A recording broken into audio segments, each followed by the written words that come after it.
Today we explore the haunting story of Jessica Evans and Jacob Wheeler, a tale that spirals into betrayal, fear, and a loss almost too profound to comprehend. It all began in the quiet, unassuming town of Norris, Illinois, where the two set out for a night of fishing along the Little Wabash River. Jacob Wheeler was 22, and Jessica Evans just 17. As the night faded, neither would return home, leaving their families adrift in a sea of desperate questions.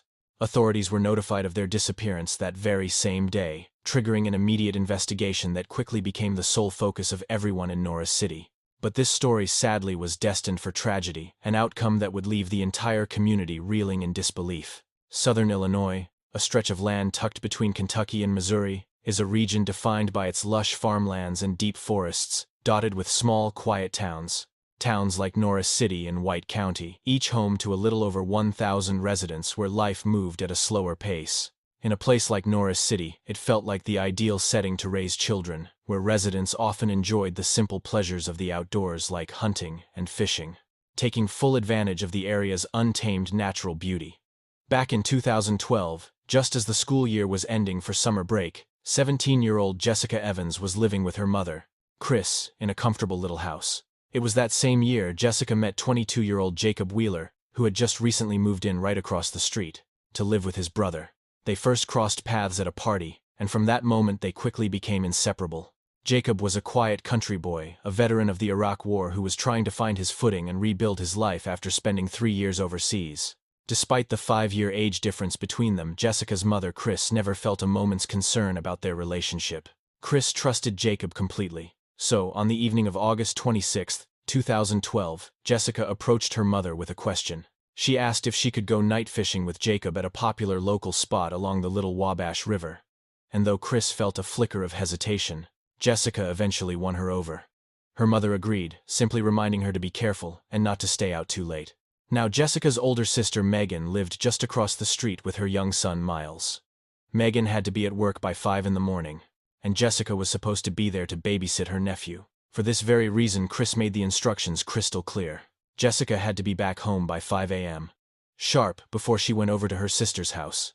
Jessica promised she would remember, assuring her mother she would be there on time. She couldn't have known that this simple fishing trip would be her very last. Just before midnight, as Chris was getting ready for bed, she made a call to her daughter to check in. Jessica assured her that everything was fine. She reported that she and Jacob were nearly finished and would be home soon. But when the clock struck 5 a.m., Chris realized her youngest daughter still had not returned. A wave of frustration and worry began to rise.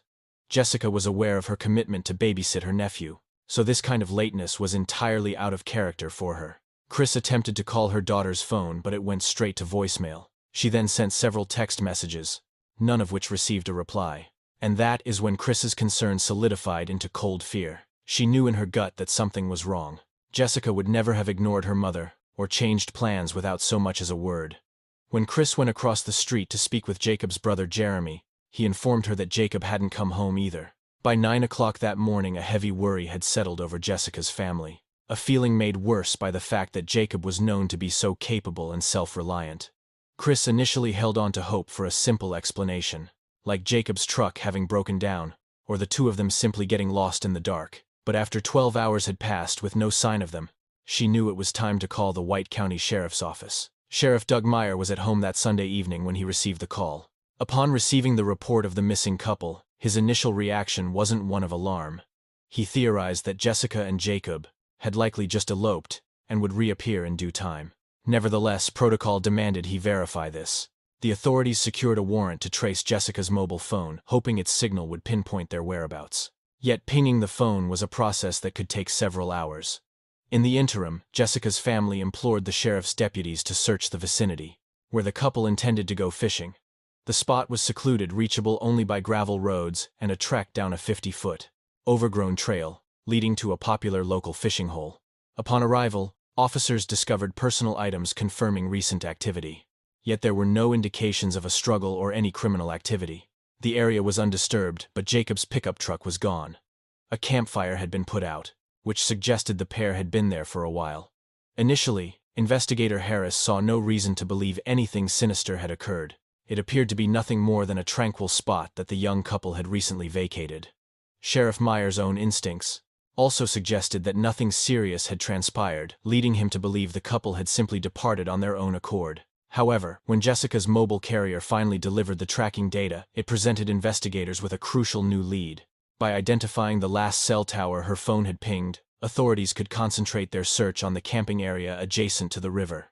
The data indicated that Jessica's phone was still powered on and was located in the immediate vicinity of where she and Jacob were fishing.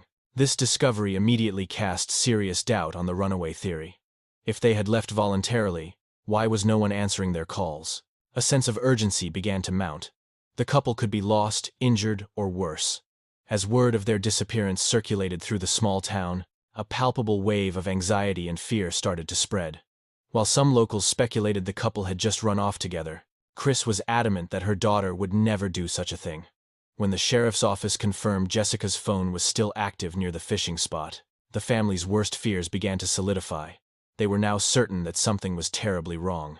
At first light the following morning, deputies from the White County Sheriff's Office, along with officers from adjacent jurisdictions, and a sizable group of volunteers convened to restart the search by the river. Both families were present and participating. Desperate for any information, they combed the area for 3 long hours, searching for any sign of Jessica, Jacob, or Jacob's pickup truck. But their efforts yielded nothing. The truck's absence was particularly perplexing. Even if the couple had met with misfortune, their vehicle had to be somewhere. Was it possible they had just left their phones and driven away? If Jessica and Jacob had truly run off, they would have left some kind of digital trail.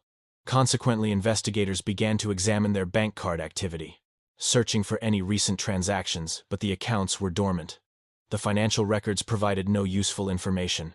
However, Jessica's phone logs did reveal one peculiar detail. Besides the call to her mother near midnight, another call was placed just moments later, at approximately 12 a.m. on that Sunday night. Police traced this number and found it belonged to a young man by the name of Ron Wooderson. The name immediately registered with law enforcement, as Ron had a pre-existing criminal record. This connection instantly raised red flags, prompting investigators to consider his potential involvement. They resolved to bring him in for further questioning, to determine the nature of his conversation with Jessica that night. When officers made contact with Ron, they pressed him for details, recounting the last time he had spoken with Jessica. He eventually conceded that he had called her late that evening, explaining that he and some friends were at a party and hoped she would join them. According to Ron's testimony, Jacob was the one who answered the phone. Just as Jessica could be heard saying they were out fishing, Jacob then immediately ordered Ron to stop calling her. And while both men exchanged some heated words, Ron insisted that it was Jacob who really flew off the handle. He was apparently enraged that Ron had even contacted Jessica. The deputies took down the names of everyone present at the party and proceeded to verify Ron's story, which was corroborated by several witnesses who confirmed he had been there all night long. After that phone call, feeling exhausted and disheartened, the search teams were about to call it a day after hours of fruitless searching, when suddenly, one of Jacob's own friends, riding his ATV through the woods, stumbled upon a startling discovery. He caught sight of a pickup truck, partially concealed behind an old derelict farmhouse, roughly 2 miles from where they had been fishing. It was without a doubt Jacob's truck. The scene itself left no room for interpretation. Something awful had taken place. In the bed of the truck lay the body of a young woman who had been shot 2 times in the head. She was only partially dressed, with some of her clothing strewn on the ground nearby, a detail that instantly signaled far more troubling circumstances. Investigators understood at once that this was not a straightforward homicide. There were much darker, more unsettling elements at play here to the events of that night. The victim required no formal identification. Everyone in town knew exactly who she was: Jessica Evans. The local police had known her for her entire life, and now they had found her under the most horrific circumstances imaginable. In that single moment, everything shifted. After being missing for nearly 36 hours, Jessica, who had missed her commitment to babysit her nephew, was found having been shot to death inside Jacob's abandoned pickup. Clad in very little, it was immediately clear to investigators that she had most likely been the victim of a serious personal violation before she died. Investigators held out hope that a forensic analysis would reveal the perpetrator's DNA, if such an event had indeed taken place. In the meantime, officers meticulously combed the area surrounding the truck for any piece of evidence.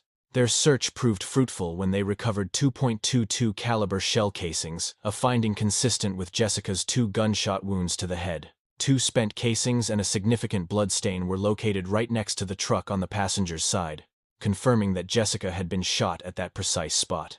The most baffling piece of the puzzle, however, was Jacob's complete disappearance. His truck was still filled with his fishing equipment and other personal items, yet he was nowhere in sight. Peering inside the cab, investigators spotted more blood. This time, it was on the driver's side. This discovery gave them a crucial new lead. The blood samples were promptly sent off for DNA analysis to determine their origin.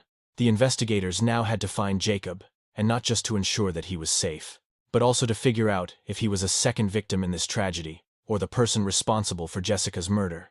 At this juncture, the police widened their search efforts, classifying Jacob as both a missing person and a potential suspect.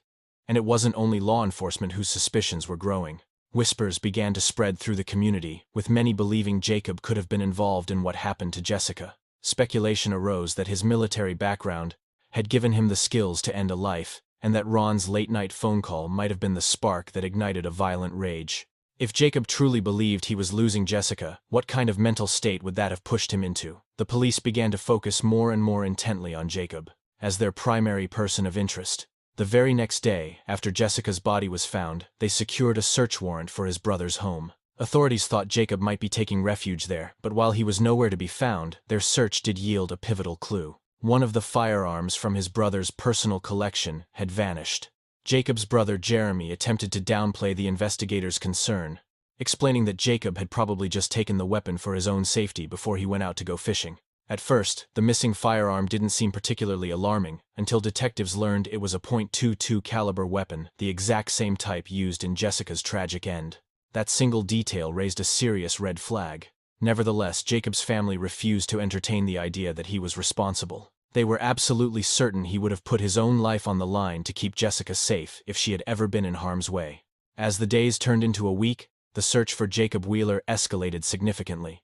Law enforcement from several counties combined their efforts, fully committed to locating him. Search parties with the assistance of K-9 units methodically swept the woods and riverbanks, while aircraft provided aerial surveillance of the entire area. The White County Crime Suppression Unit even put up a $2,000 reward for any information that would lead to Jacob's capture and arrest. The cash incentive worked, and soon, the sheriff's department was flooded with a barrage of tips. One lead in particular caught their attention: a reported sighting of Jacob at a gas station. An employee at a station approximately 12 miles from where Jessica's body was discovered claimed Jacob had come in on Sunday night, about a day after the couple disappeared to purchase a pack of cigarettes. The witness distinctly recalled that he was wearing a green hooded sweatshirt. When the man pulled out his wallet to pay, the clerk happened to notice an ID card that appeared to have Jacob Wheeler's name and photo on it. With this potential sighting, investigators grew more certain that Jacob was not another victim, but was in fact the prime suspect in Jessica's case. And it now seemed highly probable that he was on the run. When investigators got to the gas station where Jacob was allegedly seen, they immediately pulled the surveillance tapes.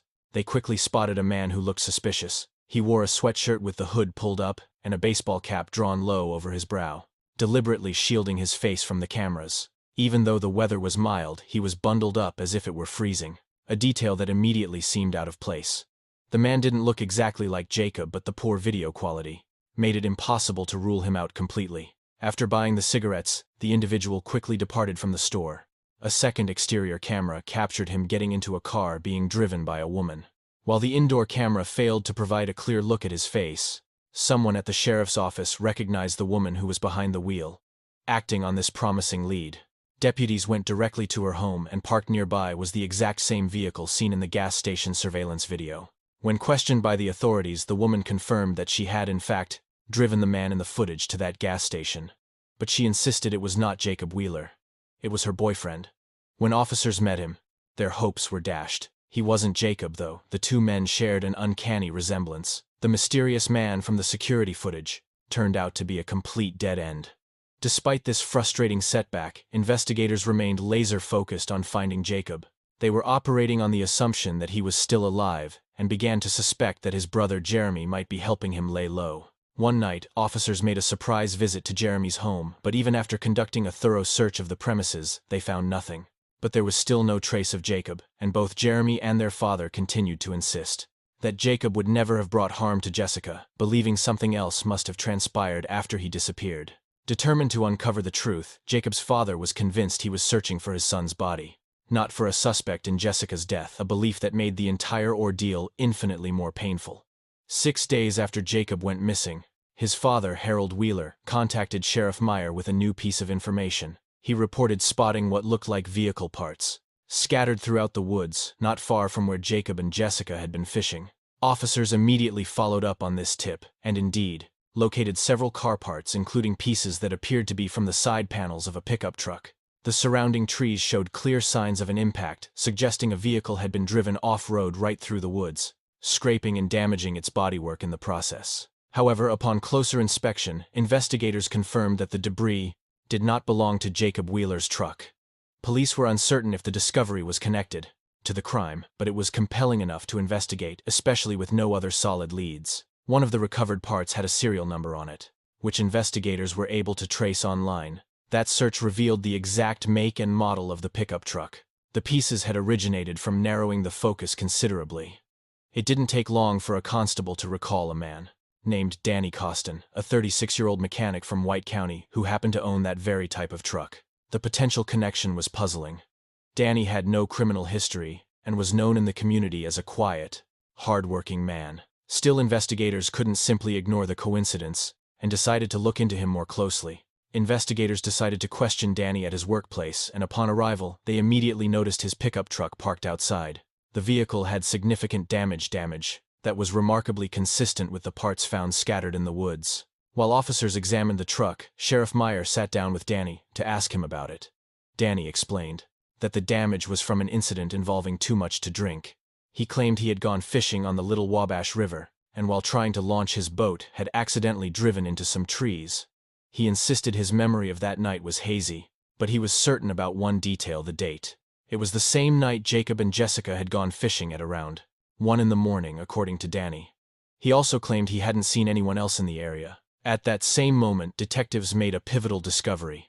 A large amount of blood was found in the bed of Danny's pickup truck.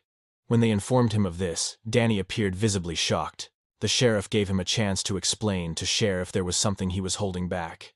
That's when Danny claimed he had been in the woods that night and had witnessed Jacob shoot Jessica 2 times. But that story didn't account for why human blood was present in his own truck. The blood was sent for testing, and once it was confirmed to be human, Danny was brought back to the station for another round of questioning. During this second interview, he repeated that he had been drinking heavily and had gone down to the Little Wabash River, where he happened upon Jacob and Jessica. According to Danny's new account, Jacob had wandered into the woods, leaving Jessica behind, and it was then he claimed that she began to make advances toward him, or so Danny told investigators. He recounted how he and Jessica had driven off in his truck, parking roughly 2 miles out behind a desolate, abandoned farmhouse. His story was that their encounter was entirely consensual, but in the pitch black of the night, Jacob had suddenly materialized, catching them in the act. In Danny's version of events, a heated argument flared up between him and Jessica, which he claimed provoked Jacob into shooting her. Danny alleged that, gripped by terror, he grappled with Jacob, and during the struggle the gun discharged, accidentally striking Jacob. Overcome with panic and indecision, Danny stated that he then loaded Jacob's body into the bed of his truck and concealed it, driven by the fear that no one would accept his claim of self-defense. He then provided investigators with a precise location where he had allegedly disposed of Jacob's body, but the authorities found his narrative deeply suspicious. It was completely out of line with Jessica's known character, and the idea that she would have voluntarily gone anywhere with him simply didn't add up. His tale of Jacob's sudden appearance and the ensuing struggle felt fabricated and self-serving. Ultimately, the gut feeling of Jacob's family had been tragically correct from the very beginning. It was in fact Danny Costin who had fired the shot into Jacob's head. Authorities placed him under arrest, and acting on his directions took him into custody. Officers began combing the remote wooded area he detailed, following a dirt track that led deeper into the forest. After 6 grueling days of searching, they at last located Jacob's remains, a single gunshot wound to the head, confirming the worst. The physical evidence found at the scene began to unravel Danny's fabricated story, proving that his account of that night was a complete and utter falsehood. Upon examining Jacob's truck, investigators immediately found what they were looking for: bloodstains on the driver's seat and door. Irrefutable evidence that directly conflicted with Danny's narrative. He had insisted that Jacob was responsible for Jessica's death and had been shot during their struggle in the woods. Yet Danny had also stated that he moved Jacob's body using his own pickup. This raised a critical question: how did Jacob's blood get inside his own truck? Confronted with these glaring contradictions, Danny Costin was brought in for another round of questioning. Hemmed in by the inconsistencies of his own making, he finally relented and agreed to reveal the truth. He confessed that on the night in question, he had attempted to drive his truck down toward the river, with the intention of launching his boat, but the thicket of trees blocked his path. He also admitted to being profoundly intoxicated. At that moment, when Danny spotted Jacob and Jessica, he called out to them for assistance. Jacob immediately recognized the extent of his inebriation and advised him against proceeding, but Danny was insistent that they give him a ride home. Jacob, perhaps reluctantly, eventually agreed. So he and Jessica settled into the cab of his pickup while Danny clambered into the open truck bed. For reasons he would later claim to not understand, Danny was armed with a .22 caliber handgun and made the chilling decision to use it. After hoisting himself out of the truck bed, he approached the driver's side of the cab and through the open window shot Jacob directly in the head. Jessica, paralyzed with terror and sobbing, witnessed the entire horrific act.